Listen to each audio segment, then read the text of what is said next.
മിശിഹായിൽ എത്രയും സ്നേഹമുള്ളവരെ, ഇന്ന് ആണ്ടുവട്ടം 10-ാം ഞായർ.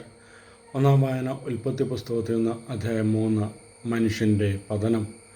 രണ്ടാം വായന വിശുദ്ധ പൗലോസ് കൊറിന്ത്യസർക്ക് എഴുതിയ 2-ാം ലേഖനത്തിൽ നിന്ന് അധ്യായം 4 മൺപാത്രത്തിലെ നിധി. അങ്ങനെ കൂടുതൽ ആളുകളിൽ കൃപ സമർത്ഥമാകുന്നത് വഴി ദൈവമഹത്വത്തിന് കൂടുതൽ കൃതജ്ഞത അർപ്പിക്കപ്പെടുന്നു. ദൃശ്യമായവയല്ല, അദൃശ്യമായവയാണ് ഞങ്ങളുടെ ലക്ഷ്യം. ദൃശ്യങ്ങൾ നശ്വരങ്ങളാണ്, അദൃശ്യങ്ങൾ അനശ്വരങ്ങളും. സുവിശേഷം വിശുദ്ധ മർക്കോസിൻ്റേത് അധ്യായം 3 വാക്യം 20 മുതൽ 35 വരെ. യേശുവും ബത്സബൂലും യേശുവിൻ്റെ അമ്മയും സഹോദരന്മാരും. ക്രിസ്തുവിൻ്റെ സുവിശേഷവേല ജനങ്ങളുടെ ഇടയിൽ എത്രമാത്രം വ്യാപകമായോ അത്രമാത്രം എതിർപ്പുകളും അവനിലേക്ക് കടന്നു വരുന്നു.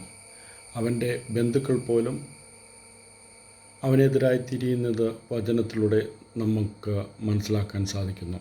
എന്നാൽ ക്രിസ്തുവാകട്ടെ ദൈവഹിതത്തിൽ മാത്രം ലക്ഷ്യം വെച്ച് തൻ്റെ സുവിശേഷ വേല നയിച്ചു. ബന്ധുക്കൾ അവനെ കാണാൻ വന്നപ്പോൾ പോലും ക്രിസ്തുവിൻ്റെ മറുപടി, ദൈവഹിതം അന്വേഷിക്കുന്നവരാണ് എൻ്റെ സഹോദരി സഹോദരന്മാർ എന്നാണ്.